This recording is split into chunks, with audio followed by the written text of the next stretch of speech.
She said we have three bodies, that there was three bodies. The heads were somewhat larger than a human heads. The hands were long, no thumbs. It was just the long, very delicate fingers. The head, the lips were just a long, narrow, more or less, not full lips like we would have in most of our people, but very fine line, very fine lips.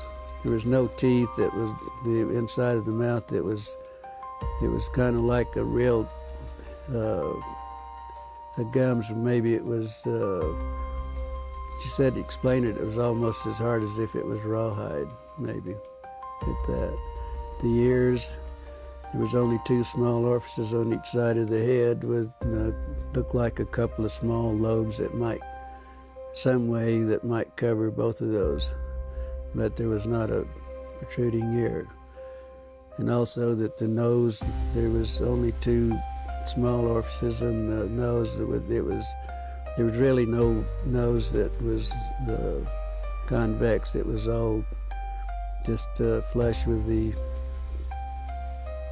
face. Was she emotional about all this? Very much so, very emotional.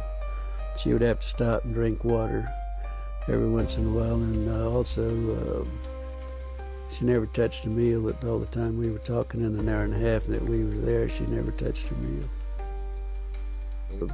I never did see her after that. And I called out the next day to see how she was feeling, and they told me that she wasn't available. Then I wouldn't be available that day. I called the next day, and they told me that she'd been transferred. Then about 2 weeks, I got a letter addressed to me at Glendennis at the Ballard Funeral Home. With she didn't sign. It didn't have any returned address or anything on it. But inside of the letter, there was just a note. She said, "I don't have time to write. I will write later. This is my APO number." And that was the extent of it. So then I wrote back to her and asked her more or less how she was feeling and why the sudden transfer, and then I hoped that she wasn't in any trouble. It was just a short note. I really didn't go into a lot of detail or anything. Then probably 3 weeks or probably a month after that, then I got the letter that I had mailed to her.